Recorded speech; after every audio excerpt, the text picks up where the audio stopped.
Assalamualaikum warahmatullahi wabarakatuh. Waalaikumsalam warahmatullahi wabarakatuh. Ya, berjumpa kembali di Angkrok Islami, tempat ngaji untuk para pemuda-pemudi. Nah, seperti biasa di samping saya ada, ini saya manggilnya apa ini? Pak Yai atau Pak Yai ini? Bebas sama saya. Bebas, Pak Yai saja ya. Kalau lebih Jawani lah ya ibaratnya Pak Yai. Sembarang mas. Di sebelah saya ini ada Pak Yai Zuhri, yaitu adalah pemuka agama, salah satu tokoh agama lah di daerah saya. Nah, pada kesempatan kali ini saya akan bertanya-tanya tentang ilmu agama kepada Pak Yai Zuhri. Nah, Assalamualaikum Pak Yai. Waalaikumsalam warahmatullahi. Bagaimana kabarnya? Alhamdulillah. Alhamdulillah. Senang bisa bertemu dengan Pak Yai Zuhri. Sama juga. Mas Ferry. Ya, Mas Ferry. Gimana Mas Ferry? Begini Pak Yai, pada kesempatan kali ini saya ini kan mewakili anak muda ya. Ingin bertanya tentang hal-hal yang berkaitan dengan keagamaan. Karena apa? Karena pada seusia saya ini itu adalah tingkat masih berada di tingkat labil antara hal baik dengan hal buruk, masih ingin mencoba hal baik dan ingin mencoba hal buruk. Nah, pada kesempatan kali ini saya sangat beruntung sekali bisa bertemu dengan seorang tokoh pemuka agama seperti Pak Yai Zuhri ini, dan bisa bertukar pikiran atau bertukar pendapat atau bisa saling diskusi tentang hal-hal yang berkaitan dengan hal keagamaan. Yang saya ingin tanyakan kepada Pak Yai Zuhri yaitu, apa sih Pak yang namanya ikhlas itu apa? Menurut Pak Yai itu yang namanya ikhlas itu apa? Apakah berkaitan dengan hati atau berkaitan dengan nurani atau hal lain? Misalnya hal apa gitu misalnya, tolong jelaskan sama saya Pak, dan jelaskan kepada para pemirsa tentang ikhlas itu apa sih gitu. Ikhlas itu ya banyak teori ya. Banyak teori ikhlas itu. Dari sekian teori itu tentu saja itu setiap perorangan atau setiap individu mungkin punya cara dan gaya tersendiri, termasuk juga saya. Iya. Saya itu punya teori ikhlas itu sederhana sekali. Bagaimana itu Pak? Ikhlas itu saya baca atau saya kaji agak panjang ya. Iya. Ikhlas itu dari kata bahasa Arab al-ikhlasu atau ikhlasun. Kalau dalam tatanan nahwu shorof itu kan kalimah atau lafadz itu menunjukkan yang menjadi rujukan adalah harokat terakhir, atau dikenal dengan istilah nahwu shorof itu i'rab ya. Jadi kata ikhlasun, ikhlasin itu sebetulnya ya sama.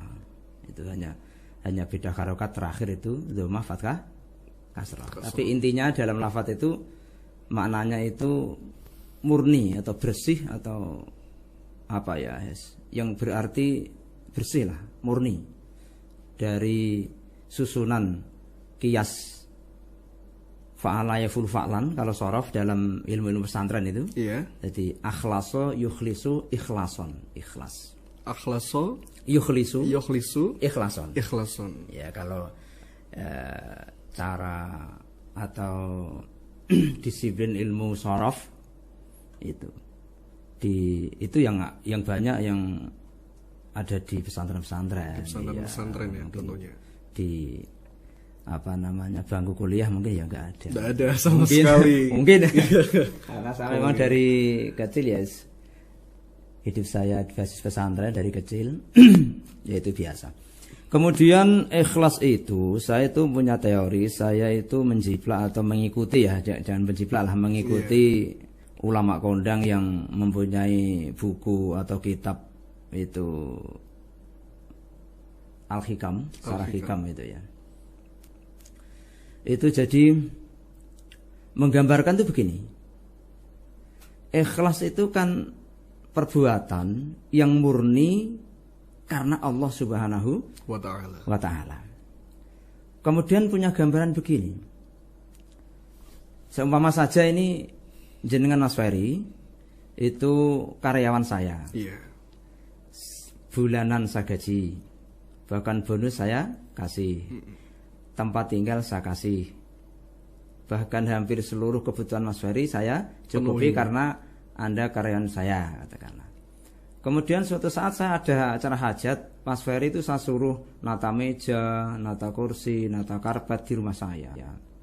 Kira-kira itu Mas Ferry itu setelah menata itu semua, pantas nggak minta imbalan sama saya? Ya kalau dibilang seperti itu ya, kalau menurut saya pribadi ya Pak ya, kalau menurut saya pribadi Pak Yai sudah baik sama saya, sudah pengertian sama saya, tetapi kalau ngasih ya, rumah tempat tinggal dan sebagainya ya, sudah mencukupi hal-hal semua itu, kok saya masih meminta, berarti itu tidak. Berangkat dari cara pandang seperti itu maka kita itu harus, apalagi anak-anak kaula muda seperti panjenengan itu harus ya betul-betul selalu mencoba dan mencoba. Iya, mencoba hal yang sekiranya teori-teori itu harus betul-betul ya dicoba dulu, dicoba. Nah, akhirnya kan kemudian punya pikiran seperti ini, dan ini selalu saya bangun di tengah-tengah masyarakat. Hampir semua di mana ngaji kalau berkaitan dengan ikhlas itu saya memberi gambaran seperti itu. Hampir tiap malam kan ya di tempat saya ngaji. Kemudian malam Sabtu itu ada pengajian ngaji Fathul Qorib, malam Rabu Fathul Majid gitu. Ya intinya saya selalu mensosialisasikan cara ikhlas yang sederhana, yang mana ini juga akan membentuk karakter seorang muslim untuk benar-benar menghayati dan bisa menuju pada ikhlas. Menuju pada sebuah hal keikhlasan. Kalau seperti gambaran tadi itu betul-betul dipraktekkan, bahkan mungkin bisa dibalik bahasanya, bukan ikhlas yang sulit, enggak ikhlas malah yang sulit. Malah sebaliknya. Kadang-kadang aneh ya. Iya, aneh sekali ya. Padahal orang-orang, biasanya orang-orang di sekitar saya tuh bilang seperti ini. Ilmu ikhlas itu adalah ilmu yang sangat-sangat sulit. Ada yang bilang seperti itu. Ada yang bilang seperti ini juga. Kalau kamu ikhlas, berarti kamu sudah ibaratnya itu sudah pasrah gitu. Jadi tidak semua orang itu bisa ikhlas, karena ikhlas itu merupakan hal yang sulit dan hal yang sangat berat, katanya seperti itu. Tingkatan ibadah itu kan puncak dari ibadah adalah ikhlas. Katanya itu. Nah, kemudian kita lanjutkan. Kalau begitu, manusia itu khususnya kita umat Islam harus betul-betul menyadari bahwa semuanya itu telah diberikan Allah kepada kita semua. Kita diberi kesempatan hidup bisa menikmati alam maya pada ini, semesta ini, anugerah dari Allah Subhanahu wa ta'ala. Kita bisa menikmati potensi dunia ini, bisa dikatakan semuanya dengan gratis. Kita tinggal di bumi Allah gratis. Kita minum air dari Allah juga gratis dan semuanya. Kemudian 5 kali dalam 24 jam disuruh menghadap. Ibadah sholat itu ya. Katakanlah ngadap dulu. Dipanggil. Nah, setelah kita itu menyadari bahwa kita itu banyak diberikan anugerah-anugerah yang luar biasa dari Allah, masa dipanggil 24 jam itu 5 kali, paling kita ngadep berapa sih? 3 menit? 5 menit? 5 menit katakan. 5 menit. Berarti kan 25 menit kita itu dipanggil 5 kali. 5 kali 5 menit menjadi 25 menit dalam 24 jam. Dalam 24 jam. Nah, maka ya akhirnya terasa ringan dan ya enteng saja.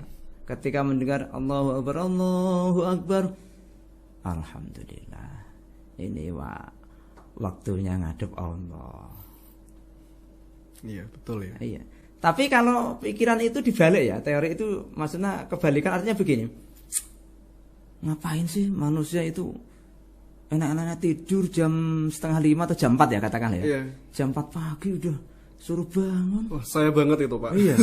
Saya banget itu. Kadang seperti ini Pak.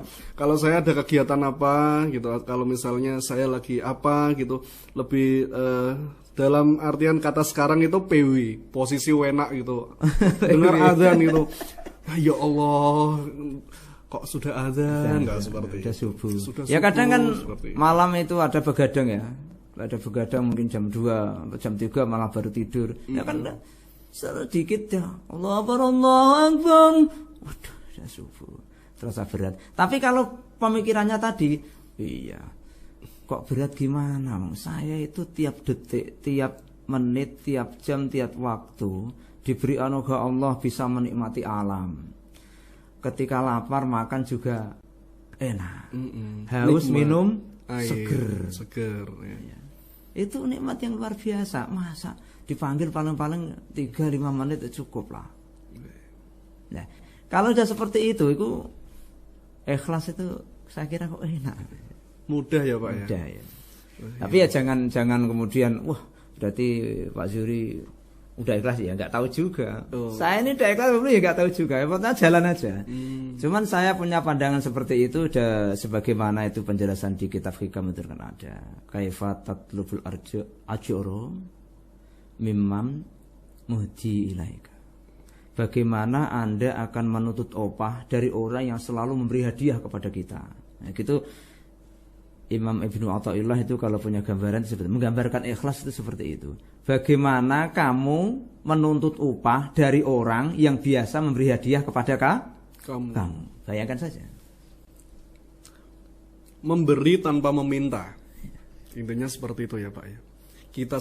Kita sudah diberi tanpa kita meminta. Sedangkan kita tidak tahu itu, tidak menyadari itu. Coba itu disadari. Coba itu kita kalau kita nanti sadari. ketetapan-ketetapan Allah itu entah itu sholat, bahkan kemudian zakat atau sedekah atau puasa, tetap enteng. Kalau kita menyadari itu. Iya, cara pikir. Cara berpikirnya. Maka orang itu harus punya banyak cara pikir. Nah, yang muda-muda menjenengan itu biasanya idealis atau mungkin orientasinya itu luas. Ya, boleh lah. Dalam bahasa Jawa itu sakarepe dhewe. Ya, sakarepe dhewe tapi ya tentu saja akan mencari kesolehan gitu. Ya. Itu enak. Ini saya dapat ilmu baru ini. Nah, saya selalu ngaji atau mengkaji ini terus.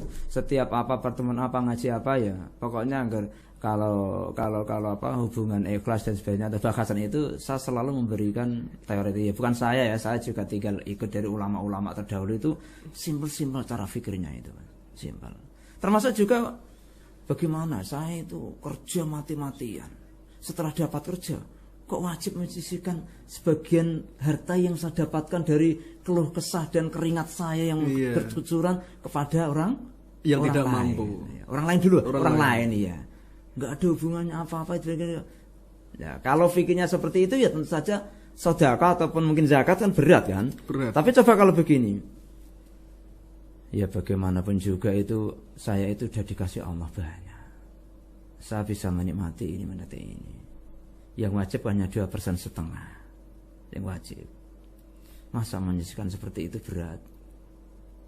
Tapi memang gimana ya, naluri manusia gini. Saya juga nggak tahu seumpama saya juga ada di posisi seperti itu ya. Kita nggak bisa menjudge atau menilai itu wah pasti begini ya enggak ya. Sekarang katakanlah Mas Ferry itu punya uang 100 juta atau 1 miliar lah. 1 miliar itu 2,5% berapa? 2.500.000. 2.500.000 ya. Berarti ya. Enteng Mas. Punya uang 2 miliar 1 tahun sekali mengeluarkan 2.500.000. Enggak, 2,5% enggak 25 juta. 25 juta. Iya, 25 juta Mas ya? Iya, 25 juta. Nah, 25 betul. Ya, 1 miliar. Atau 100 ribu 2 juta. Kok 100 juta. 100 juta. Punya uang 100 juta. Berarti zakatnya 2,5%. 25.000. 25.000 ya? 100 juta. 100 juta ya 2,5 juta. Nah, 2,5 juta. 2,5 juta. Berarti kalau 1 miliar 25 juta. Itu mungkin masih kategori ringan mungkin Mas ya. Tapi kalau seumpama itu Mas Ferry uangnya itu 100 miliar. Berarti berapa Mas? Luar biasa ya, Pak. Iya. Nah, itu naluri manusia. Ketika banyak itu kadang-kadang itu keluar beratnya Mas. Di situ. Tapi kita harus sadar betul agama tetap agama, aturan tetap aturan. Atau satu contoh kecil gini. Ketika Mas Ferry punya satu pak rokok, saya minta satu itu enteng. Ringan lah ya. Ringan. Tapi kalau Mas Ferry itu punya yang sekiranya itu banyak seperti 1 miliar, saya minta 10 juta itu berat. Gini, gambarnya gini. Rokok satu pak harganya berapa? 20.000 katakan. Iya. Satunya katakanlah kalau isi 10 berarti satunya 2.000. 20 diambil 2.000 berapa persennya itu? 10%. Itu. Sama Anda punya uang 100 juta lah, 100 juta. Saya minta 10% berarti berapa? 10 juta. Nilainya kan hampir sama. Anda punya rokok, saya minta satu juga nilainya 10%. Anda punya uang 100 juta? 10% juga. 10 juta. Berat mana? Ya sebenarnya ya nggak ada yang berat sih sebenarnya kalau misalnya dari kalkulasi hal yang seperti itu sebagian kecilnya sih tapi naluri manusia secara umum tetap berat. Ya, itu. Anda punya ayam, katakanlah 5, saya ambil 1, saya minta 1 mungkin enteng. Tapi begitu Anda punya sapi 5, saya minta 1, berat. Gitu ya, tergantung. Ini kita bicara naluri manusia, kebiasaan naluri manusia. Tapi Allah itu punya aturan tersendiri, artinya zakat itu sekian persen, kemudian waktunya juga 1 tahun, tidak setiap saat diminta, 1 tahun dan sebagainya. Adalah itu dikaji dalam, kalau pertemuan seperti ini ya harus ada catatan dan sebagainya, terlalu panjang lebar. Terlalu panjang. Ya, intinya itu zakat betul-betul harus kita tahu bahwa zakat adalah wajib. Gitu. Kembali lagi pada ikhlas, yaitu tadi sederhana sekali ulama-ulama itu menggambarkan ikhlas itu sederhana sekali. Ya enggak usah ribet-ribet, udah pokoknya enggak karena apa-apa dan sebagainya. Kemudian ikhlas sendiri itu ya saya sendiri enggak tahu. Saya ini sudah ikhlas apa belum, termasuk ngaji dan sebagainya itu ya enggak ada hakikatnya, enggak tahu sudah ikhlas apa belum ya enggak tahu juga. Enggak tahu juga. Hanya Allah sendiri yang bisa menilai ya. Yang tahu. Dan yang penting kita itu berbuat daripada tidak. Daripada tidak berbuat, gembar-gembar ikhlas tapi nggak berbuat. Ya lebih baik berbuat nggak tahu ikhlas apa tidak, yang penting berbuat. Loh kadang saya malah gini Mas Ferry, sama teman-teman itu sedekah atau sedekah itu lebih baik sedikit ikhlas daripada banyak nggak ikhlas. Itu lebih baik mana? Kadang-kadang saya punya teori lain. Wah ini menarik ini. Iya. Ini biasanya kan seperti ini Pak ya. Iya. Ini kalau misalnya saya banyak sekali menemui orang-orang yang seperti ini. Ya tidak perlu saya jelaskan orangnya itu seperti siapa. Maksudnya saya tuh ibaratnya sering ketemu orang yang seperti itu. Saya ini loh habis itu nyumbang ini sekian, habis menyumbang dana masjid sekian. Masjid itu tidak akan bisa berdiri tanpa uang saya, seperti itu. Kadang saya juga menjumpai hal-hal seperti itu. Bagaimana Pak Yai? Iya tentu saja dalam konteks secara umum ya nggak pantas ya. Apalagi kita kemudian bicara kalau nggak dari bantuan atau sumbangan dari saya apa jadi di masjid ya. Tentu saja itu ya kesombongan ya, nggak pantas lah. Cuma ada gini, kita juga nggak boleh mengatakan ketika ada sumbangan di masjid-masjid kemudian diumumkan orang-orang wah itu ya nggak ikhlas kalau yang menyumbang diumumkan ya kita ya nggak usah mengklaim seperti itu nggak ikhlas ya jangan. Ya biarkan saja kalau memang diumumkan panitia ya diumumkan. Ya kalau ada orang yang minta tidak diumumkan ya nggak usah diumumkan, itu loh enak. Tapi kita nggak boleh kita sebagai orang lain yang melihat itu nggak boleh kemudian mengatakan wah kalau nyumbang itu bagus, orang itu selalu tidak menyebutkan namanya. Yang kalau yang orang ini kok selalu sebut namanya, tiap Jumat katakanlah diumumkan dapat nyumbang 2 juta, tiap Jumat 5 juta katakanlah itu. Tiap Jumat 1 juta dan sebagainya. Oh itu diumumkan terus itu, nggak ikhlas itu kita juga nggak bisa juga menghakimi atau menilai seperti itu ya nggak bisa juga karena ya bisirri wal alaniyah ya. Artinya itu dengan rahasia, sirron wa jahrun, rahasia dan terang-terangan. Itu ada kontennya semua, bahkan ada anjuran semua dalam Al-Qur'an. Sedekah atau amal apa saja itu ada konteksnya, ada tahapan atau ada pangkat sirron wa jahrun, rahasia dan terbuka diumumkan. Jadi ya kita husnudzon aja, baik-baik saja lah. Berprasangka baik. Tapi kalau kemudian mempunyai perasaan wah ini kalau enggak saya nyumbang dulu enggak bakal jadi. Iya, wah ya sombong lah itulah ya. Ya enggak mantap. Enggak pas ya, Pak. Pas, kurang ya. pas. Kurang pas.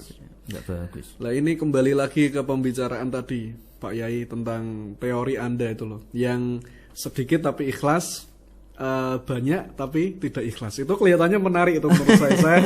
Saya kok berpikirnya itu langsung bagaimana? Apakah seperti ini ya? Apakah seperti ini ya? Nah, itu teori Anda bagaimana, Pak Yai? Gini ya, bukan berarti kok terus enggak ikhlas itu baik atau bagaimana, ya enggak ke arah situ. Cuman gini, orang yang bicara saya itu lebih baik sedekah sedikit ikhlas daripada banyak tidak ikhlas.